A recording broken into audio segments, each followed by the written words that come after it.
Hi, my name's Jackie, and I'm the head setter here at the Spot. I've been setting for 19 years. I'm going to set something up the main bulge of the beach, which is what we call this wall. We had a naming contest, and I've got a bunch of these new Kilter sandstones that I'm excited to use. So the first thing I'm going to do is figure out how to get out the roof, because that's one of the cruxes in here, is getting out the roof. It's super steep. I don't have that many positive holds because I just dug what I could find out. So I'm going to have to use like four holds that are, maybe 5 holds that are positive to get through the worst of the section. And then I'll just use the other holds to kind of set the rest. That's what I'm looking at. So I do this a lot. I start in the middle and set up, or I'll start at the top and set down. Or in the Spot, it's hard to get holds on the wall, so I'll put the hold, like I'll find a hold that I want in a certain place, get it on the wall and set around it. So like this one, I've kind of been feeling, there's this jug, they're called roof slopers, but they're kind of like jugs. And we got this Waco, it's like really positive, so I'll probably use this one to kind of get you your legs out. Once you've kind of like got through the roof section a little bit, it's good enough that you can kind of move around on it and then dish through the head wall. And then I've also got this Waco, which is really positive, but it's just for one hand. So that can be fun if you're trying to like make people not match. I mean, I guess you could match it, but it wouldn't be pleasant. And then I have another roof sloper, but this one's like quite a bit worse, or less positive. So it's kind of like, this one I think is the one I'm gonna use first. So, and then I have this ledge, which is not sandstone, but it's big. It's a kaiju, somewhat in cut. This was actually on the project. And so it'd be a good kind of like saving you hold too. But I'm gonna try to stick with this as sandstones for now. I might use this one up high if I need to. And that is where we're gonna start.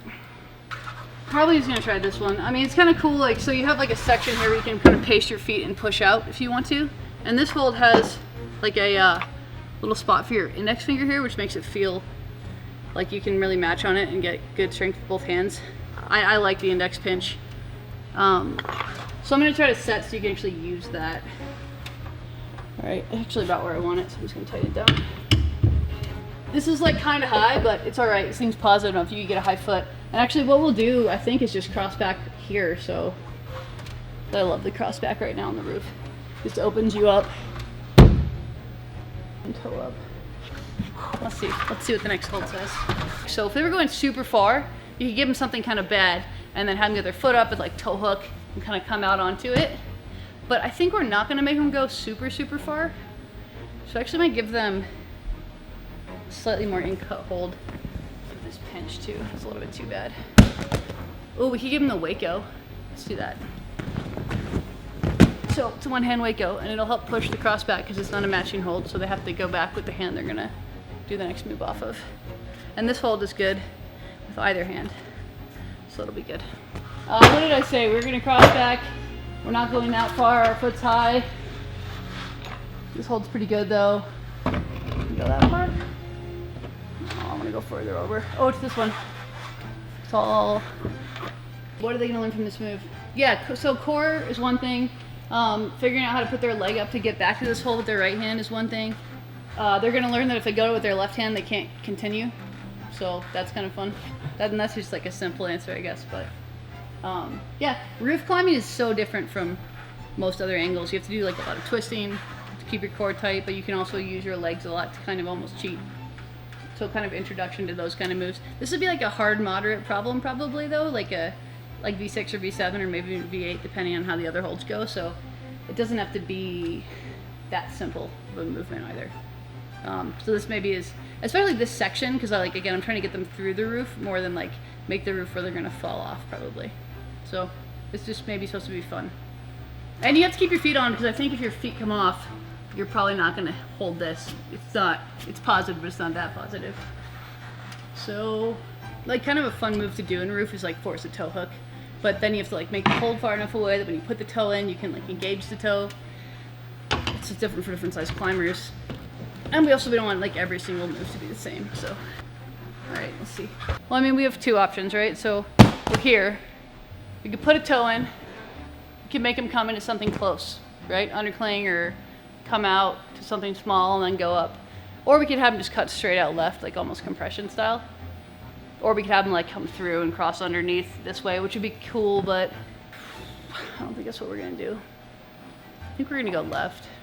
The other thing you could do right here is you could make them put a knee in, which would hold their body in, and then they could come out to whatever with their knee in. But then when you do that, then you have to escape the knee. So if they lock their feet up, they'll like let their core out, and then often you just jump out of it because it's fun. But the problem with the knee in a gym is that like it's very size dependent, and a lot of times the T-nuts are a certain distance, so you only have a few options, so it's not gonna work for everybody. Yeah, okay, I'm gonna go with that. We're coming towards you, Eric. For this difficulty of climb, I'm gonna put an intermediate somewhere. But I don't want it to be so good that you just skip the crossback and go straight to the intermediate, so this could be some kind of shitty chip that's kind of near this hold, probably, or left of it. So you still have to kind of move out to it, but it's enough to like stop you. Then you'll go left hand again. So we're gonna just keep going left since your body's turned this way anyways. I think I might give him, this is kind of like the one I'm saving, right? Because it's the best hold that I have right now. And I need it, like I said, I might use it up here, but I might use it lower to help get them out of the roof basically. So I might just use it, I might put it on a chip and then have them extend to this thing, which is pretty good. And then probably they will cut their feet at that point and have to like kick their foot over to the left. And so this right hand is pretty good, but like we said, it's a little bit slopey. But this thing is good enough that if they commit to getting in it, they should be able to save that. If I use this as the intermediate, it's unlikely anybody will go to this first and then like toe hook and come into the huge jug. Like they're gonna wanna go to the jug first because it just looks so much easier. So I could use something this big as the intermediate. The hand position this gives you is kind of like it's a crescent. So it pushes your fingers together in the middle. And what I was imagining was something you could kind of like ball up on like this. It changes your shoulder position actually, I think, to change your hand position. And for the tension I want it to be a ball. This is making me think about this a lot more than I usually do out loud. Ooh, this is too bad. A little sandstone slot. Okay, what did I say? I wanted something that was a ball, but I wanted it to be worse than this. And it needs to be black, so we'll try this one. We're gonna do it. Let's see how this goes. Back, coming out, and yeah, let's do that. Let's make a time undercling. No one's gonna skip through that, I don't think. One of the things I like to do with holds like this too is like, you're not gonna skip through to it if you're most people. If you're like a kid on the youth team who's like super good for your age, and you actually might be able to like do this. If you can't reach that crossback move, it's just not gonna be anybody's first choice. But it would be like doable. So it's like a problem in a problem, which is something we do a lot when we set comps here, because we have ABC kids across the street and they have a ton of kids that are like ridiculous. All right, so we'll say that's good enough for now. So you're gonna have a foot out there, pull a toe, and right foot high. And then we're still gonna go out something. Probably just try to put it right here if it'll go on the wall. So we have two options now. We could go to this big jug, like I said, kick your feet over, or we can go to this worse, still positive hold. And then you have to keep the toe in to stick this. And then you have to walk your feet out. We're gonna go to the jug. Let's make it fun. All right, let's see. So I just put it like straight up, like if you get in this thing, you can cut your feet off and hold it, kind of situation. The whole point of this hold is to kind of get us out of the roof, and if I turn it facing us like this, it's gonna be technical and you're gonna have to be all like tight, and we have to add a bunch of feet.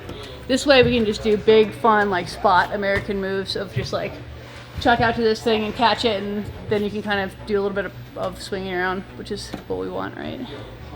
All right, so here you are, and you're naked, and you're like a hero because you caught this thing and you stayed on somehow. Maybe you kept this. Kick your feet over here. Kick up into this thing. And so we're gonna give him one more pretty good hold. Let's see. And then you're gonna probably put your foot in here, right? So here you are. You're up here. Can't get this high on it. Okay, so remember that big ledge that I was like, oh, maybe we'll use that big ledge at the top. I'm gonna put it on. Because then you can kind of like, you do this big power move, kick your feet over, get up, and then you're gonna do another big power move, and you can compress the two things together. It's really fun when you set with big holds that are basically jugs and harder problems, to set like 1 foot per move basically, so you encourage people to waste their power, which I enjoy. It's kind of cool because it teaches you like, you don't have to spend that power on those moves. But you can, and it looks cool and whatever, maybe you'll get through it, but if it's like a route, you're not going to probably. And with a boulder problem, sometimes you have to learn how to do that less to carry on. Or you're really strong and you can waste all your power and you look super cool, and that's cool too. So here, foot, power, compression. The other reason I want to put that big hold on is because I see a T-nut in the middle of what looks like kind of a flat spot where it might actually fit. So we kind of are going to get 2 for 1 here. And then we can do a cool move where you get it and you put your foot in here and then you like tighten up here to like match it. And then maybe you go right to the other last sort of in-cut hold we have before you're really on like the less steep area.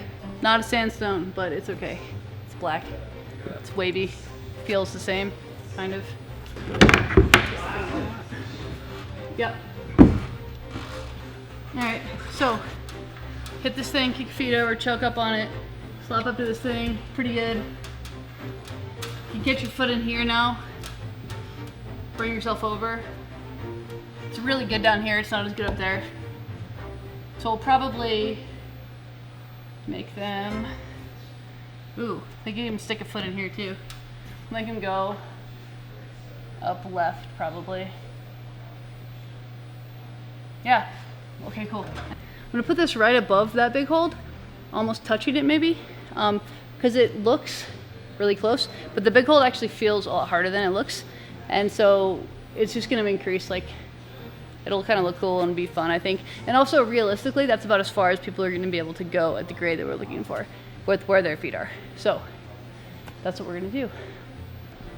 So I keep wanting to like get them to a place where they're kind of able to get comfortable, sort of. And I'm having trouble because it stays, we've chosen like the steepest part of the wall and it stays steep and I'm running out of positive holds. So probably gonna give them this one next because we're gonna be transitioning from kind of a steeper section with a okay kind of slopey hold, doing a move that's gonna feel big because of where their butt is, which is gonna be down quite a bit, to this thing. And they can match if they want, but it's better for one hand. Okay, so this hold next, and then that hold. Okay, so this one has, unfortunately, this pretty big gap right here. But on this wall, it's really frustrating because it looks like it would be flat, and it's not. It's one of Walltopia's first walls in the US, and we designed it, my boss helped design it for this comp we had. It's really cool, it came apart, and it was like 2 big parts, and we had it out by our lake, and then they put it back together in the gym differently, and it's been a really cool wall. They just learned some things, I think, from the design of this that make all their new walls way better. So, but that's like every wall in here. So, here we go. So here, up to this one, just make it like pretty good because you're gonna be, I think, a little uncomfortable. They're gonna have a right toe in that pretty good hold and a left toe in that Waco probably. So they'll be here and they'll be like toe, thrust to this thing. And we're not even gonna make, actually I'm turn it a little bit. We're not even gonna make the next hold very far away. We're gonna make it pretty close because again, you're gonna be putting out of it. But yeah, so you're here. This one actually you're gonna have to keep your foot on, I think, to get the next hold. Or keep your toe in, keep pushing. So this is kind of a combination because you have to keep more tension through the problem than just like jug to jug. So we'll probably just put it right here, nice and close. And the problem with going close is that I want them to put their foot in here. And it's gonna be difficult for them to put their foot in here if it's that close because they're compressing on 2 kind of slopey things. And that'll be like their foot in their ear, so that's not great. We can add a foothold to help them walk out so they get this. That's what we'll do. So we'll just give them a foot, so they have their toe in, we'll have their foot here, we'll give them a foot in here somewhere so they can take their toe hook out, pushing on that, and push on something, and drive up out here to the next pinch. They can, then they'll be kind of higher and they can get their toe in here. And this is pretty good so they can dig into it and pull their hips in and go up to the last hold. I think that's appropriate. And then the question is with the last hold, you put it straight above this, you put it off to the side. I think we should put the next hold on it and see what we feel like. So here. Oh yeah, I think that'll be nice. This is hard. This hold feels hard. All right, it feels juggy like this. We'll use it like this. This hold feels pretty good. You can pull straight down on it because it leans out a little bit. Foot up. I'm probably just gonna put it right there and make it like a nice, comfortable, kind of slightly left facing, easy to just kind of thrutch in there. Not easy, but like if you commit to thrutching, you'll be able to hold on to it. Here we go. It's got a nice spot to catch. You can sit on the foot, match it pretty easy. That part's all gonna be fine. Cool. All right. So we gotta add that foot, or we're gonna wish we had, and then we can set the bottom, and then we'll be done.